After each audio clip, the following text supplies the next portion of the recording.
नमस्कार, आशा कुकिंगमध्ये तुमचं सर्वांचं स्वागत आहे. आज मी आदनवड्या बनवणार आहे. तर इथं महाराष्ट्र स्पेशल आदनवड्या बनणार आहेत. मराठवाड्याला तर खूप बनवतात हे.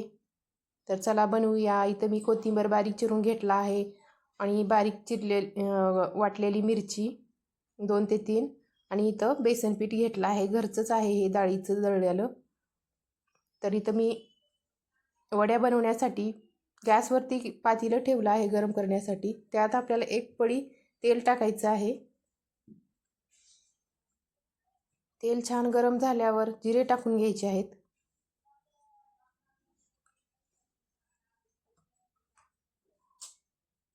जिरे छान तडतडल्यानंतर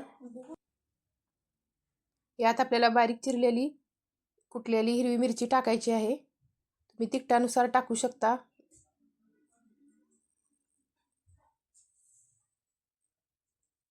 यात गरम पाणी टाकून घ्यायचं आहे. आदनवड्याला थंड टाकायचं नाही, गरमच टाकायचं आहे, नाहीतर वडे आपले गाठी गाठी बनतील.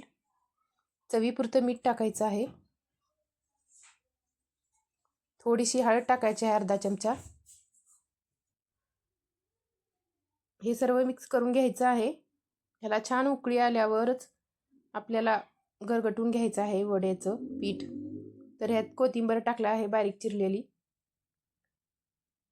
बघा इथं आदन पण आला आहे, उकळी फुटली आहे. यात आपल्याला बेसन पीठ टाकून घ्यायचं आहे. ह्या वाटीनं मी 4-5 वाट्या टाकून घेणार आहे. छोटी वाटी आहे हे. सर्व सतत गरगटत राहायचं आहे. मधल्या गोटोळ्या होऊ द्यायचं नाही.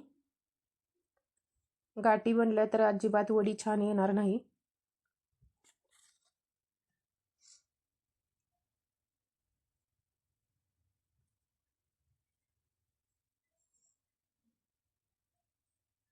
इथं मी 2-4 माणसाचे बनवत आहे वड्या.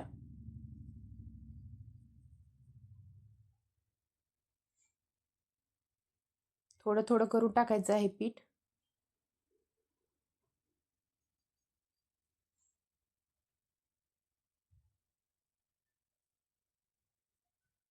आता हे घट्ट झालं आहे. यावर आपल्याला प्लेट झाकून घ्यायचं आहे 3 ते 4 मिनिट. म्हणजे हे आपले वड्याचं पीठ ना छान उमलून येईल, वडी पण छान येईल. बघा इथं गुटुळे अजिबात झाले नाहीत.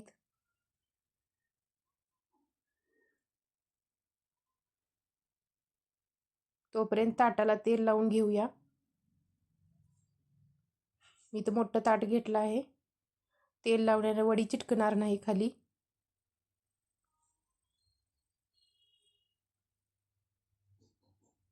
तर इथं आदनवड्याचं पीठ छान शिजलं आहे.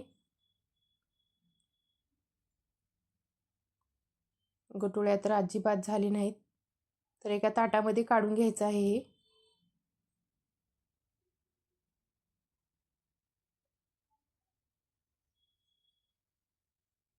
याला गरमच असताना थापटून घ्यायचं आहे. थोडंसं पाण्याचा हात लावून थापटून घ्यायचं आहे.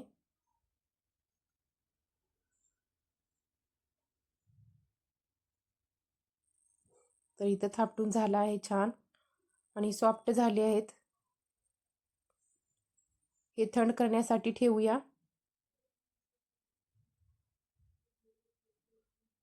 तोपर्यंत आपल्याला आदनवड्याची आमटी बनवायची आहे. तर ह्याच पातेल्यामध्ये मी गरम पाणी करणार आहे.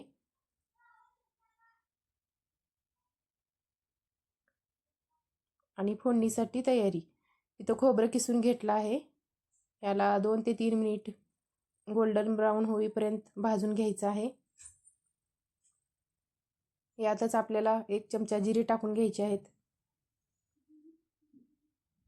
हे सर्व छान भाजून घेऊन मिक्सरला वाटून घ्यायचं आहे बारीक.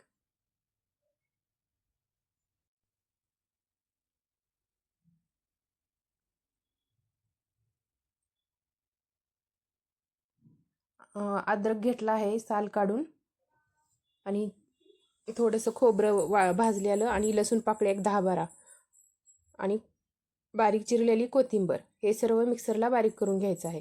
त्याच कढईमध्ये आपल्याला 2 पळी तेल टाकून घ्यायचे आहे फोडणीसाठी.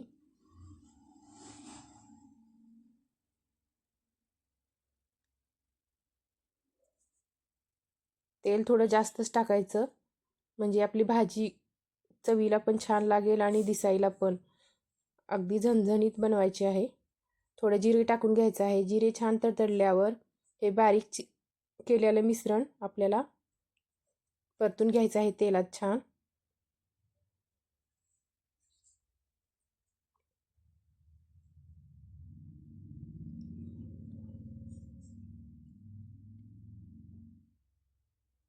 यातच आपल्याला धने पावडर टाकायची आहेत 1 चमचा, लाल तिखट 2 चमचे,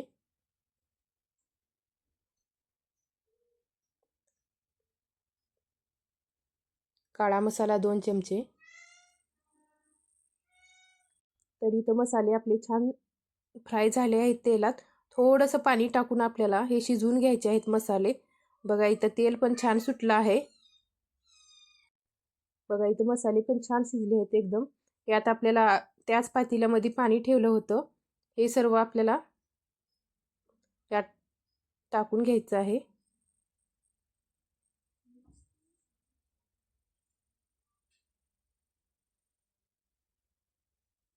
याला छान असं बारीक उकळी येऊ द्यायचं आहे मंद आचेवर. चवीपुरतं मीठ टाकायचे आणि घरकुल मसाला टाकायचा आहे. म्हणजे खूप छान लागतील हे चवीला. भाजी, आमटी, रस्सा भाजी बी म्हणतात. बारीक चिरलेली कोथिंबर. तर इथं आपल्या वडे थापटलेली थंड झाले आहेत.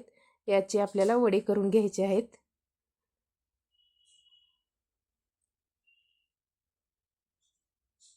इथं मी चाकूच्या सहाय्याने कट करत आहे.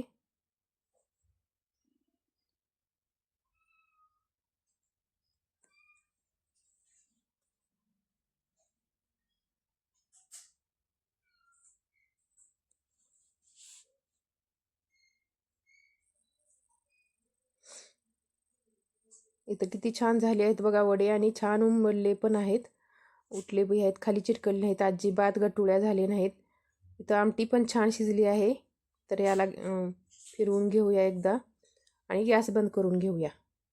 अशी बनवा तुम्ही पण एकदा आदणवड्याची आमटी. महाराष्ट्र स्पेशल आणि मराठवाड्याला तर खूप बनवतात हे आणि भाकरीसोबत तर खूप छान लागते हे.